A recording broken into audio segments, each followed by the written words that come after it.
Vathan Sor had watched 40 species go to war. He had seen the Draelk tear each other apart over mating grounds. He had watched the Urani burn entire worlds for resources they did not even need. He had observed the cold, silent slaughter of the Paleth, who killed without sound and without mercy. None of it had moved him. None of it had made his hands shake, or his 4 eyes blink out of rhythm. He was an observer of the Galactic Observation Council, and his job was simple. Go to the war, record the war, come home, write the report. That was all. He was Ilhari. His people were tall and gray-skinned, with long fingers and 4 pale eyes that could see in spectrums most species could not even imagine. The Ilhari did not feel things the way other species did. They were proud of this. Emotion was noise. Data was truth. Vathan had built his entire career on this belief, and it had served him well for over 2 decades. So when High Curator Daleth called him into the briefing chamber on the station above Ilhari Prime and told him about his next assignment, Vathan felt nothing but mild professional interest. Humans, Daleth said. The High Curator was old even by Ilhari standards. Her skin had gone from gray to almost white, and 2 of her 4 eyes had clouded over with age. But her voice was still sharp. She stood behind the curved display table and pulled up a holographic image of a small blue and green planet. Originated from this world. Sol system, outer spiral arm of Galaxy 4. They have been spacefaring for approximately 300 of their years. Vathan studied the image. The planet was unremarkable. A mid-range terrestrial world with a single large moon. He had seen 1,000 like it. They are currently engaged in a ground conflict on Ardennis 4, Daleth continued. She changed the display to show a forested colony world, its surface scarred with the marks of recent orbital bombardment. A joint human expeditionary force is fighting the Vrek Dominion for control of the planet. The Vrek outnumber them roughly 8 to 1. Vathan blinked slowly. Then the outcome is already determined. The humans will lose. Daleth looked at him for a long moment. There was something in her expression that Vathan could not quite read, which was unusual. He was very good at reading people. Perhaps, she said, but the Council wants documentation regardless. Humans are statistically anomalous. Every species believes it is special, Vathan said. Yes, Daleth agreed. But not every species has the data to support that belief. The humans do. Their combat survival rates do not align with any existing model. Their casualty tolerance exceeds every known predictive framework. And there are behavioral patterns that our remote sensors have flagged but cannot explain. She paused. I am asking you specifically because you are our best. I want clean data and clear analysis, no assumptions. Vathan inclined his head. When do I leave? Tomorrow. Your biocloak has already been calibrated. It will render you invisible to human senses and their detection technology. You will embed with their forward combat unit, the 4th Combined Arms Regiment. And you will observe for as long as the conflict continues. She hesitated again. Vathan, be careful. He almost smiled. Daleth had never told him to be careful before. Not when he went to observe the Draelk. Not when he spent 6 months embedded with the Urani during their extermination campaigns. He found her concern mildly amusing. I will be fine. They are only humans. The transport dropped him on Ardennis 4 2 days later. He came down in a shielded pod that landed silently in the forest 3 kilometers from the human forward operating base. The air was thick and warm, heavy with moisture, and the smell of something burning in the distance. Vathan activated his biocloak, checked his recording equipment, and began walking. He reached the base within an hour. It was not what he expected. The Ilhari built their military installations with geometric precision. Every wall at exact angles, every structure placed according to mathematical models of optimal defense. The human base looked like it had been thrown together by creatures who were making it up as they went along. Sandbag walls at uneven heights, supply crates stacked in no discernible pattern, communication cables running across the ground in tangled lines that anyone could trip over. A vehicle that appeared to be half repaired sat in the middle of what should have been a clear lane of movement, and someone had hung a cloth from its antenna that read, "Honk if you hate the wreck." Vathan stared at this for a long time, and then made his first log entry. Initial observation suggests a lack of organizational discipline. The base layout is inefficient and does not conform to any recognized defensive model. Morale indicators are confusing. He moved deeper into the base, invisible and silent, and began identifying the individuals he would shadow. Captain Nate Grady was easy to find. He was standing in the command tent, leaning over a map table with two other officers. Grady was not a large man. He was average height, with a lean build and dark hair cut short. His face was calm, and his voice was quiet. He spoke to the officers around him the way someone might speak to friends at a table, not the way a commander should speak to subordinates. There was no sharp authority in his tone, no dominance display, and yet every person in that tent listened to him as if his words were the most important thing in the world. Sergeant First Class Laura Beckett was in the medical tent, restocking supplies. She was a combat medic, and Vathan could see from the way she moved that she had done this many times before. Her hands were steady and fast. She was talking to a young private while she worked, telling him a story about something that had happened on a previous deployment. The private was laughing. Beckett was smiling. There were dark circles under her eyes and a scar across her left forearm that looked relatively fresh. But she moved like someone who had simply decided that exhaustion was not going to stop her. Corporal Danny Hale was sitting on an ammunition crate near the perimeter, cleaning his rifle. He was young. Vathan estimated early 20s by human standards. His hands were shaking slightly, and he kept glancing toward the tree line beyond the base walls. He was afraid. It was obvious. But he was still there. He was still cleaning his rifle. He was still getting ready. Lieutenant Megan Holt was in the intelligence section, hunched over a screen, scrolling through data streams with a cup of dark liquid in her hand that Vathan would later learn was called coffee. She had not slept in what appeared to be a very long time. Her eyes were red. Her uniform was wrinkled. She muttered to herself as she worked, and occasionally swore at the screen when it did not give her what she wanted. Vathan observed all of this and made careful notes. He recorded their voices, their movements, their habits. He cataloged their disorganization, their emotional displays, their apparent inability to maintain proper military bearing. His assessment, after the first day, was clear and confident. These humans were brave, but undisciplined. Emotional, but unfocused. They would fight, certainly, but against 8-to-1 odds with the wreck bearing down on them, the math was simple. They would break. Every species broke. It was just a matter of when. He was wrong.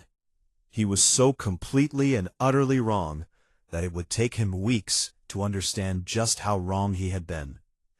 But on that first night, sitting invisible in the corner of the command tent, while Nate Grady quietly studied his maps, and Laura Beckett made her rounds, and Danny Hale sat alone in the dark, staring at the tree line, Vathan Sar still believed that he knew what war looked like.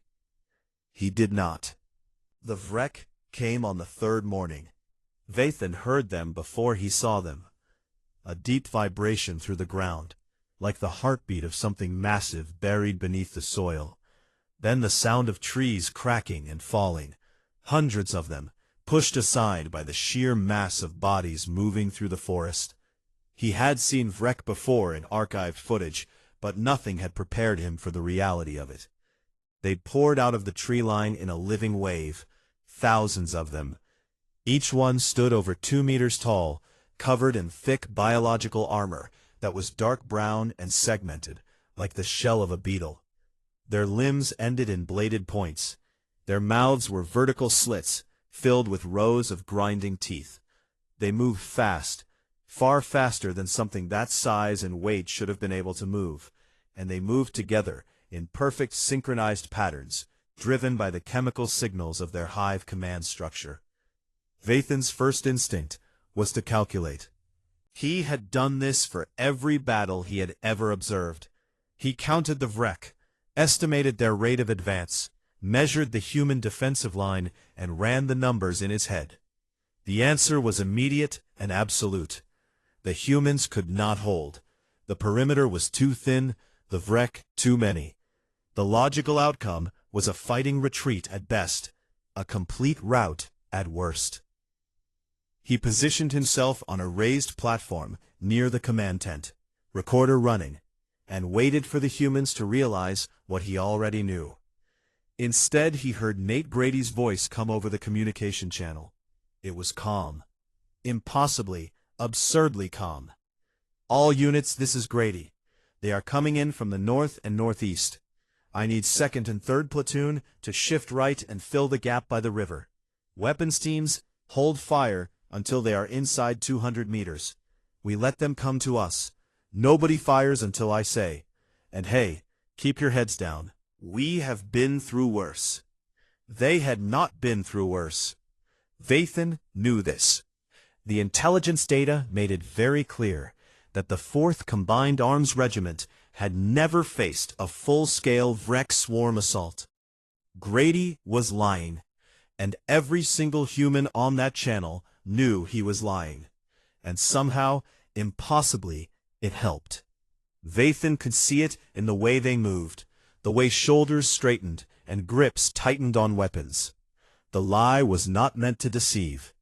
It was meant to say something else entirely. Something like, "We are still here. We are still together. That is enough." The Vrek hit the perimeter like a wall of chitin and fury. The noise was beyond anything Vathan had experienced. Gunfire, explosions, the screaming of the Vrek, the shouting of humans, all of it layered on top of each other until it became a single roar that filled the air and shook the ground.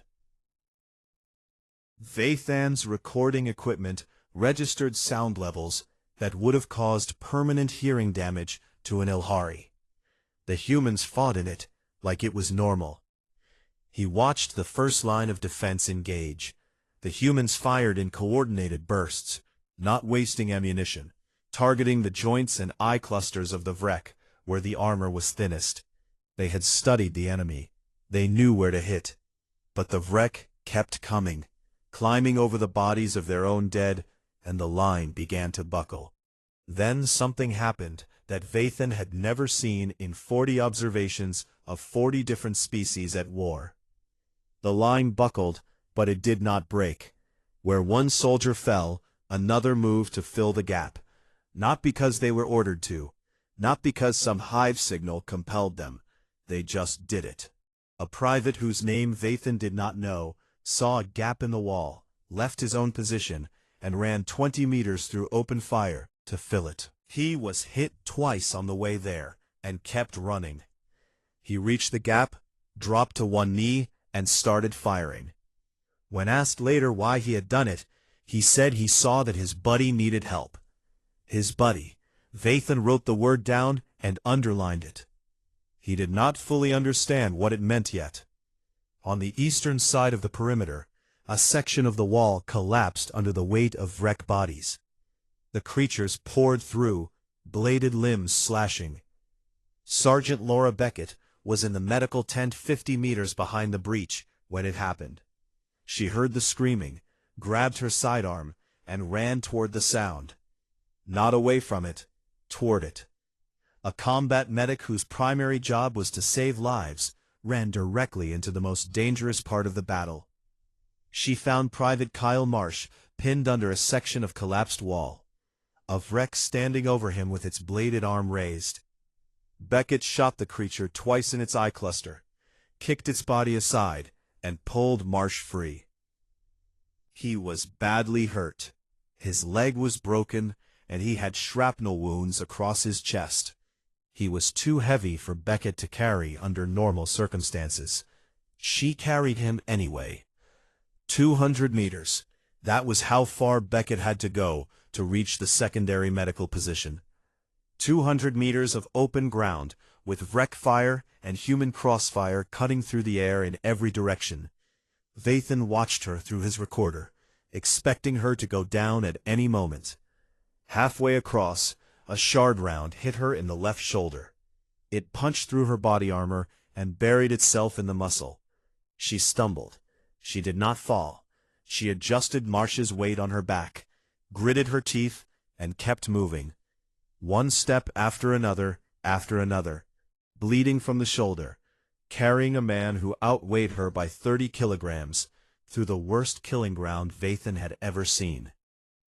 She dropped Marsh at the medical station, told the medics there to take care of him, and then turned around and went back out.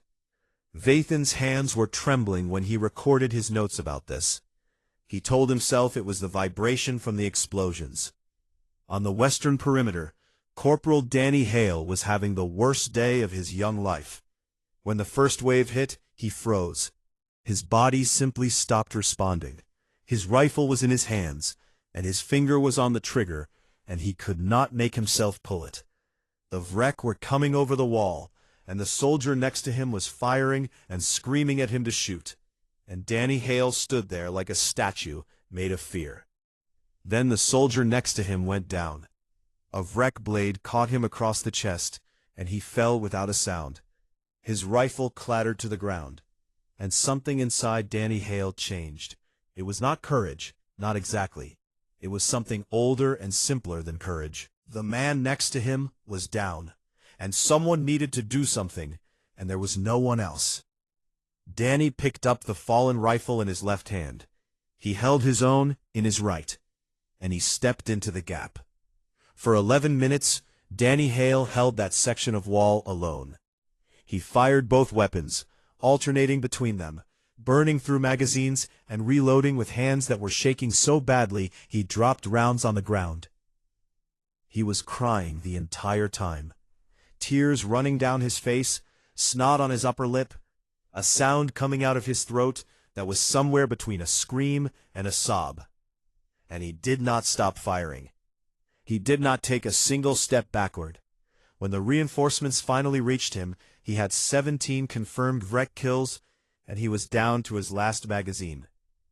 The soldier who reached him first, a corporal named Pete Dunn, had to physically take the rifles out of Danny's hands, because he would not let go of them. Danny looked at Pete with wide, empty eyes, and said, "Is he okay? The guy who went down, is he okay?" The guy who went down was already dead. Pete did not tell Danny that, not yet. The wreck assault lasted 4 hours.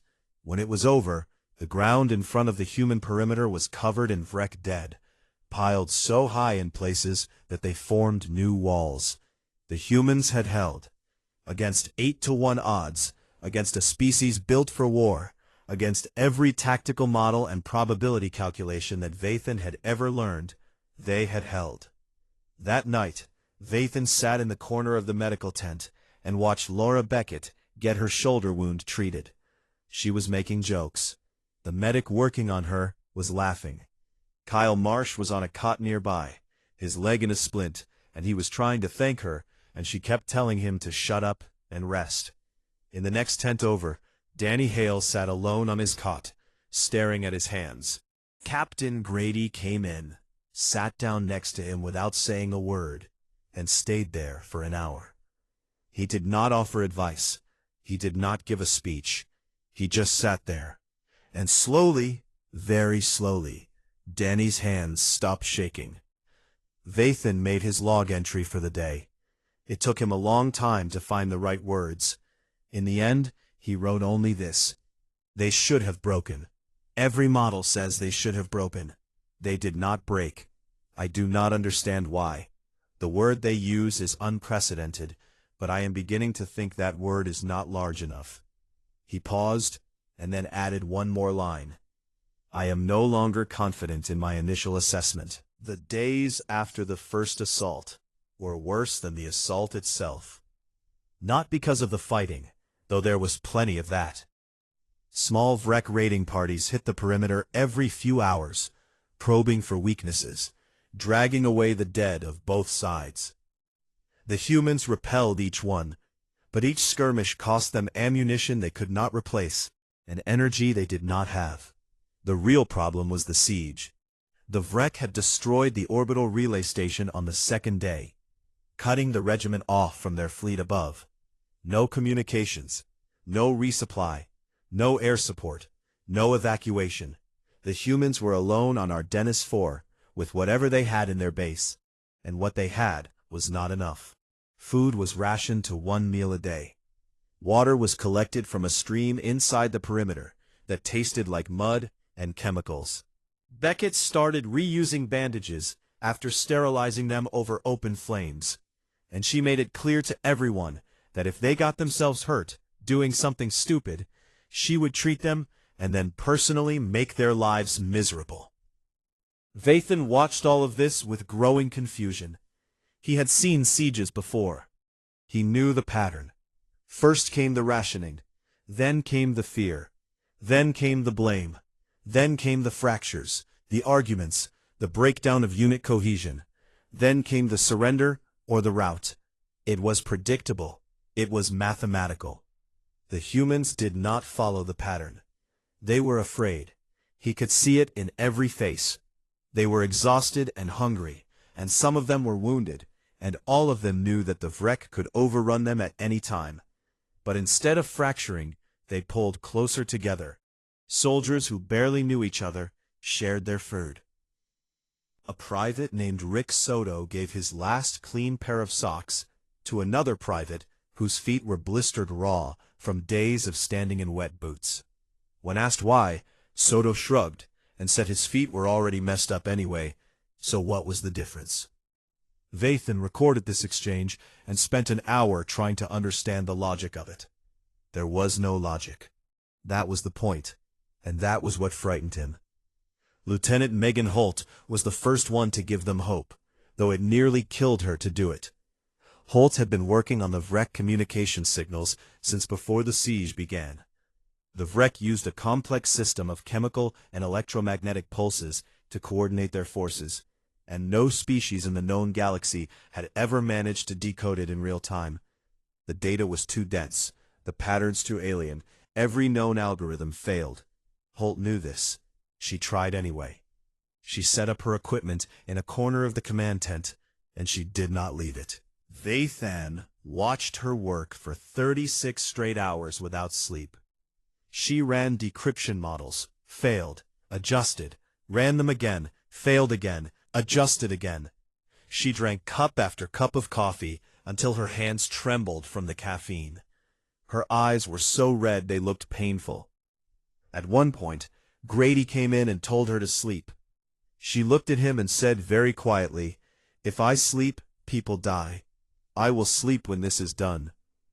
Grady did not argue. He brought her another cup of coffee and left. At the 34th hour, Holt found something. A repeating pattern buried deep in the noise of the Vrek signals. She isolated it, amplified it, ran it through a modified translation matrix she had built from scratch. And slowly, piece by piece, the Vrek communications began to make sense. She cracked it at the 36th hour. She stood up from her station, walked to the center of the command tent, and said, "I know when they are coming next. I know where. I know how many." Then she collapsed. Her body simply gave out. Two privates caught her before she hit the ground and carried her to a cot in the back of the tent. She was asleep before they put her down. The intelligence she had decoded was both a gift and a death sentence. The Vrek were massing for a final assault. A full swarm, every warrior they had on the planet, aimed at the human base. It would come in 2 days, and it would be overwhelming. Even with advance warning, even with perfect preparation, the math was clear. The humans could not survive a full swarm assault with their current resources and numbers. Captain Grady stood over the map table that night and stared at the data Holt had given them. Vathan stood invisible in the corner and watched him. Grady's face was still calm. but his eyes were different. There was something moving behind them, something heavy and dark. He was thinking. Something deeper. When Grady called the officers together the next morning, Vathan expected a plan for defense. A last stand. A tightening of the perimeter, and a prayer for rescue. Instead, Grady said, "We are going to attack." The silence in the tent was absolute. Even Vathan, invisible and supposedly detached, felt his 4 eyes widen. Grady laid it out. The Vrek were coordinated through a central command node, a biological structure 3 kilometers behind their lines, where the Hive commanders directed the swarm. Without that node, the Vrek would lose cohesion. They would not stop fighting, but they would fight as individuals, not as a swarm. And individually, the Vrek were beatable. A small team, Grady said. Fast and quiet. We go in, we hit the node, we break their brain. Then, the regiment holds the base against the disorganized remains. Lieutenant Holt, who had woken up only 2 hours earlier and looked like she had been dragged through a storm, said, "Nate, that is a 3-kilometer walk through Vrek-held territory. The probability of survival for the strike team is below 15%. Grady nodded. "I know. You are talking about a suicide mission. I am talking about the only option that does not end with all of us dead. If we sit here and wait, we lose. If we attack, we probably lose. But probably is better than certainly." He looked around the tent. "I need volunteers. I am not ordering anyone to do this. This is a choice." Vathan expected hesitation. He expected the humans to look at each other, to calculate their odds, to weigh their survival against the risk. He expected the rational ones to stay silent and the reckless ones to speak up. Every single person in that tent raised their hand. Every one. Holt with her red eyes and shaking hands. Beckett with the bandage still on her shoulder from the shard round she took 3 days ago. Danny Hale, who had not spoken more than a dozen words since the first assault. Rick Soto, who had given away his last clean socks. All of them. Grady picked his team. Himself, Beckett, Hale, and 12 others. He told the rest that their job was to hold the base, and that it was just as important, and that he needed them alive when he got back. He said it like he believed it. Vathan was not sure if he did. That night the strike team gathered in a supply tent to prepare their gear. Vathan followed them, invisible, recorder running. He expected grim silence. He expected the quiet rituals of soldiers preparing to die. Instead, they talked. They sat on crates and shared the last of someone's hidden chocolate bar and told stories. Beckett told a story about a training exercise where she accidentally set a smoke grenade off inside a transport vehicle, and the entire squad had to evacuate coughing and blind. Everyone laughed. Even Danny Hale smiled, and it was the first time Vathan had seen him smile since the siege began. Danny pulled out a small photograph. It was creased and worn, and it showed a young woman with dark hair standing in front of a building. "My sister," he said. "She is starting college this year, wants to study marine biology. She made me promise I would come home." Beckett looked at the photo and said, "She looks like you, except better looking." Danny laughed. It was a small, fragile sound. "Yeah, she got the good genes." Nate Grady sat quietly through most of it. He listened. He smiled when they laughed. At one point, Beckett asked him if he had anyone waiting for him back home. Grady was quiet for a moment, and then said, "Everyone here is someone waiting for me." Nobody said anything after that for a while. They did not need to. Vathan made his log entry from the corner of the tent, while the humans settled in for a few hours of sleep before the mission. They know they are likely going to die. They are laughing. They are showing each other photographs of people they love. They are sharing food they cannot spare. I have observed 40 species at war. I have seen bravery, and I have seen madness, and I have seen every shade of desperation. I have never seen anything like this. I do not understand this species. I am beginning to think that I cannot understand this species, and I am beginning to think that this inability is not a failure of my methods, but a limitation of my kind." He paused, looked at his hands, and noticed they were shaking again. They moved out 2 hours before dawn. 15 humans in a single line, stepping quietly through the dark forest with their weapons held close and their breathing controlled. The air was cold and wet. Mist hung between the trees like thin curtains, and the only light came from the faint glow of bioluminescent fungus growing on the bark of the alien trees. The Vrek were out there somewhere, thousands of them, and the humans walked into their territory like ghosts. Vathan followed, cloaked and silent, 5 meters behind the last soldier in line. His recorder captured everything: the soft crunch of boots on damp soil, the occasional hand signal passed from one soldier to the next, the sound of someone swallowing hard in the dark. These were small sounds, human sounds, and they seemed impossibly fragile against the vast and hostile night around them. Grady was at the front. He moved with a patience that Vathan found almost painful to watch. Every step was deliberate. Every pause was measured. He held up a fist, and the entire team stopped breathing. He pointed 2 fingers left, and they shifted without a word. They had trained for this, clearly, but there was something beyond training in the way they moved together. It was instinct. It was trust. Each one of them had placed their life in the hands of the person in front of them and the person behind them, and none of them seemed to think this was unusual.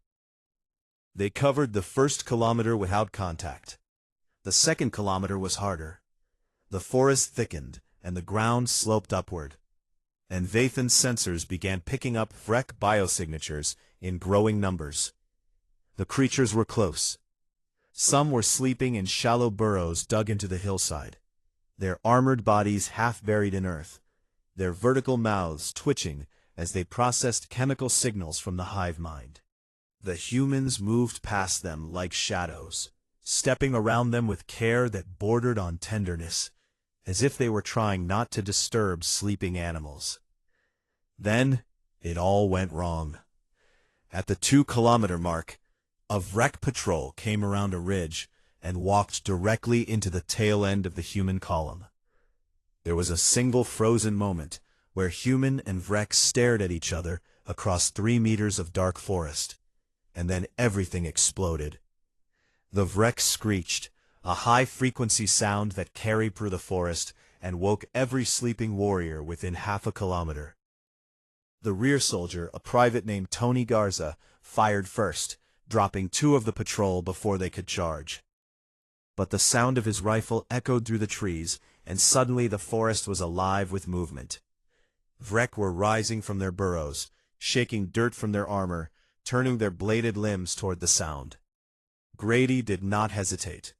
He did not stop to recalculate or reassess. He simply said one word into his communication piece: "Run." And they ran. All 15 of them, sprinting through Vrek territory in the dark, firing at shapes that lunged out of the mist, dodging bladed limbs that swung from the shadows.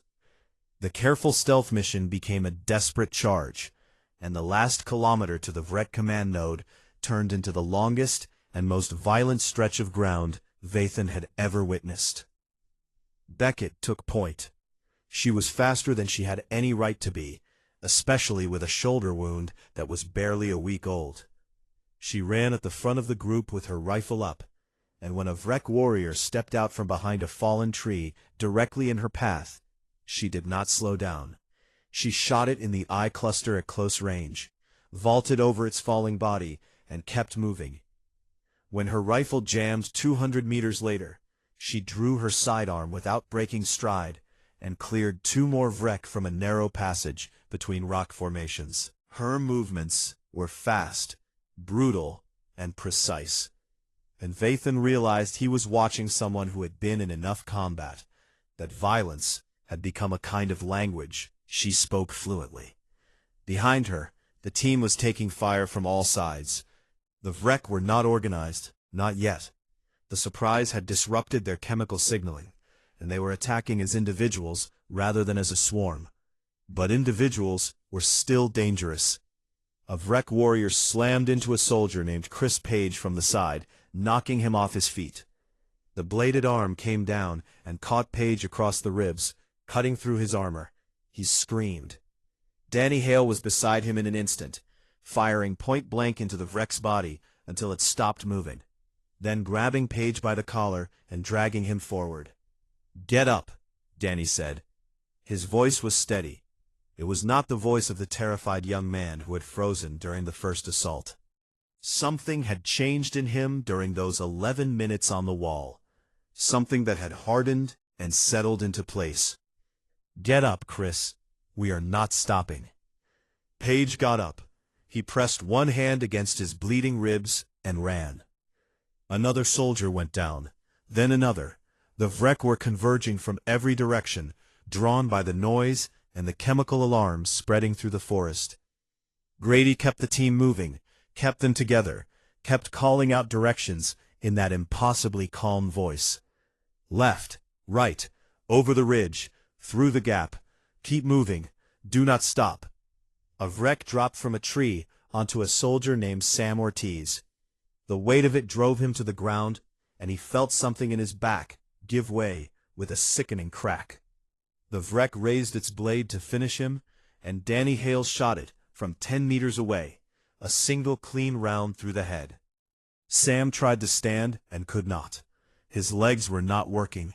He slung his rifle across his back, bent down, and lifted Sam Ortiz onto his shoulders. Sam was bigger than Danny, heavier. It did not matter. Danny started running with Sam on his back, and he did not stop for 500 meters.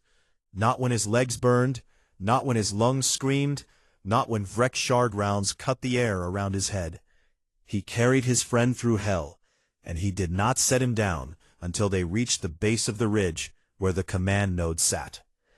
The command node was a massive organic structure, a mound of biological material 20 meters across and 10 meters high, pulsing with bioluminescent veins that carried chemical signals to every Vrek on the planet.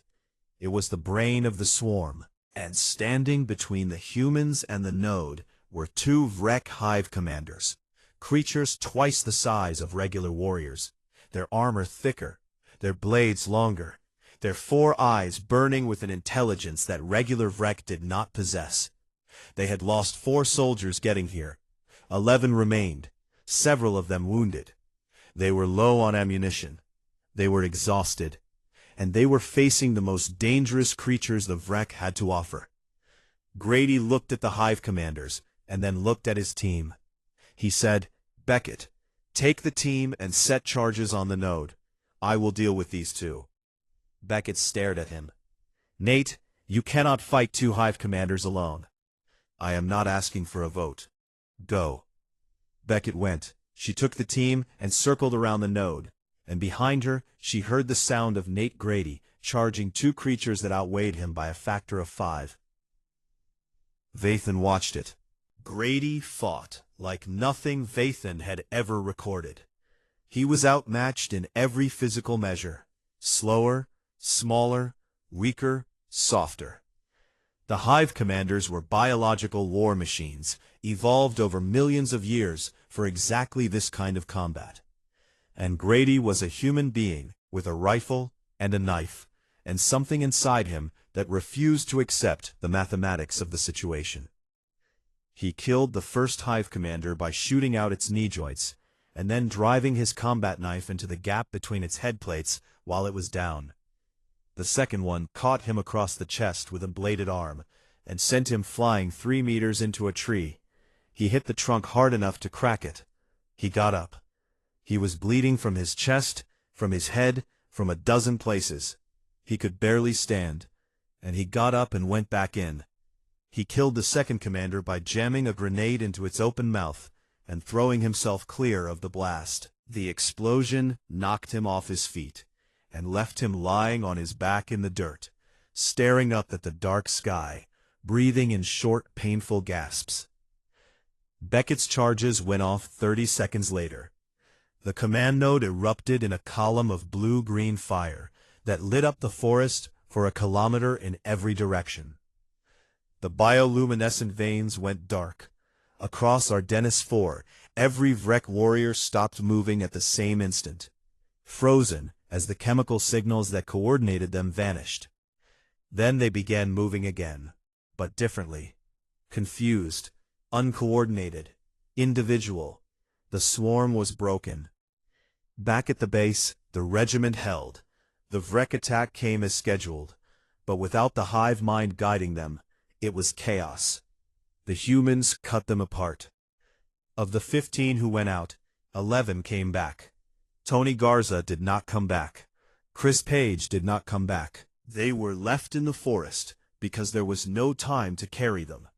And every person who walked away from those bodies carried a weight that was heavier than any physical burden. Sam Ortiz made it back to the base on Danny Hale's shoulders. The medics worked on him for an hour.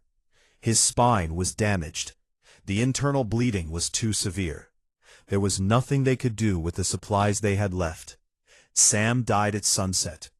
Danny was beside him the entire time, sitting on the floor next to his cot, holding his hand. Sam was conscious for most of it. At one point he looked at Danny and said, "You carried me the whole way." "Yeah," Danny said. "That was stupid." "Yeah." Sam smiled. It was a tired, broken, beautiful smile. "Thanks, Danny." He closed his eyes a few minutes later and did not open them again. Danny sat there for a long time after, still holding Sam's hand. He did not cry.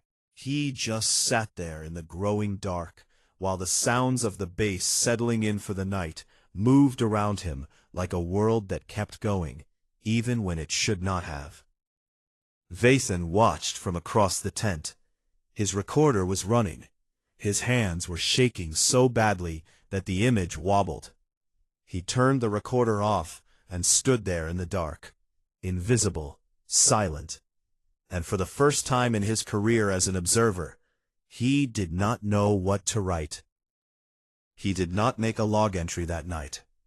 There were no words in the Ilhari language for what he had seen.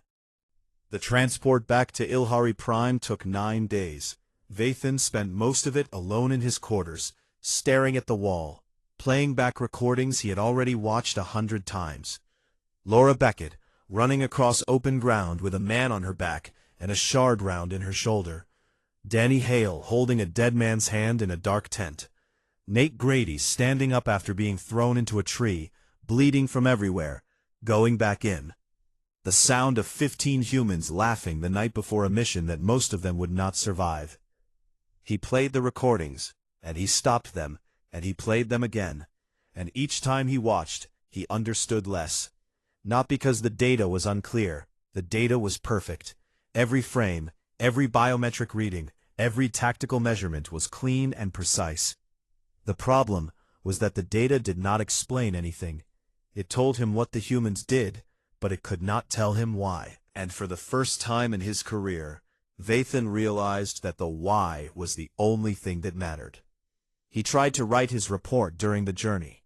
He opened a new file, typed the standard header, observer designation, species classification number, conflict parameters, and then sat there for 3 hours without writing another word. The cursor blinked at him in the quiet of his room, and he had nothing to give it.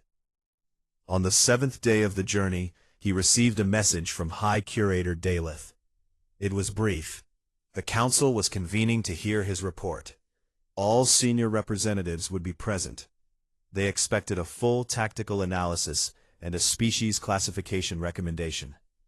47 categories existed for classifying species based on combat behavior.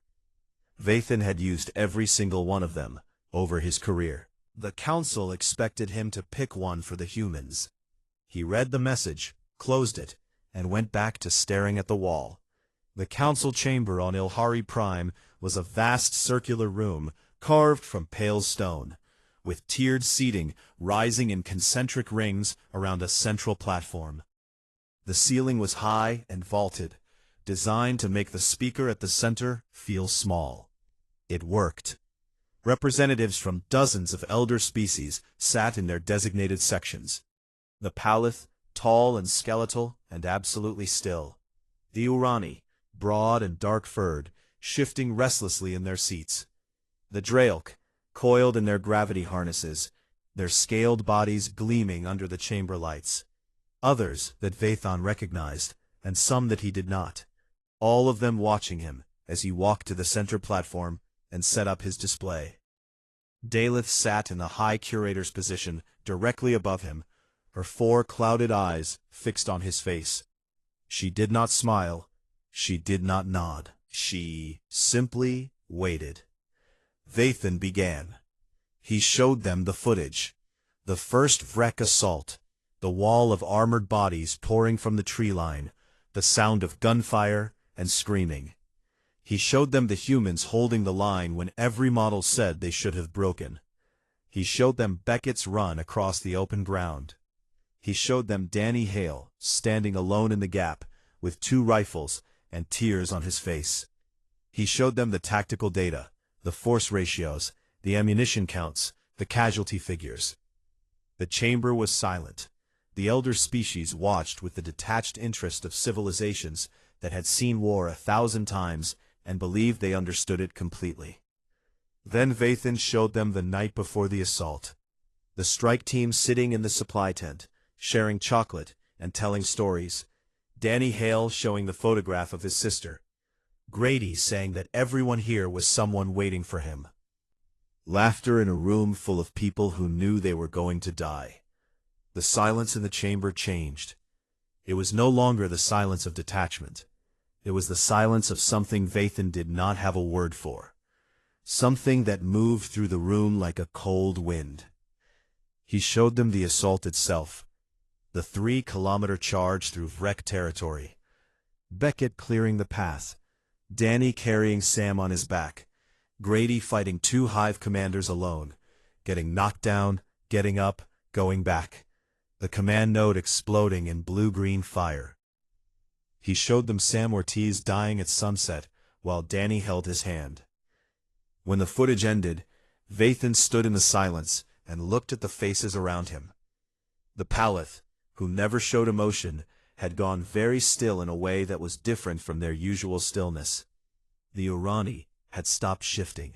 Even the Draelk, who considered themselves the greatest warriors in the galaxy, were quiet in a way that suggested something had reached them. Daleth leaned forward.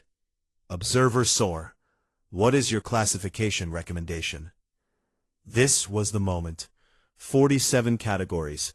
Standard aggressive, hive-driven, territorial pack, desperate cornered, adrenaline dominant, rage-based, cold tactical. Every species Vathon had ever observed had fit neatly into one of these boxes. He had never struggled with classification before. It was the simplest part of his job. He stood in the center of the chamber and said nothing for a long time. Then he said, "No existing category applies." The chamber stirred. A murmur rippled through the tiers.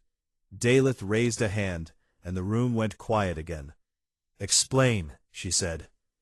Vathon took a breath. He noticed this, and did not try to hide it.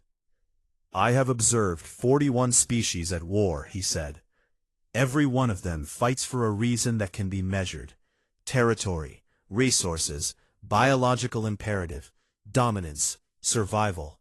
These motivations are logical. They can be predicted, modeled, and countered. Humans fight for these reasons too.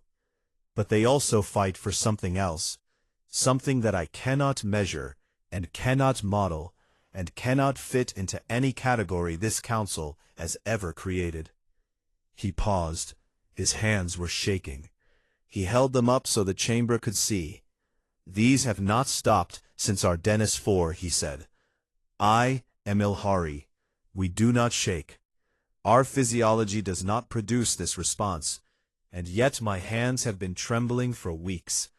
I believe this is because I witnessed something on that planet that my body understood before my mind did." Something that broke through every layer of detachment and training and emotional suppression that I have built over 20 years as an observer. He lowered his hands. Humans do not fight like any species I have recorded. They run into fire for strangers.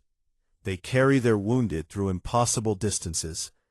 They hold positions they cannot hold because someone next to them needs them to hold it. They laugh the night before they die.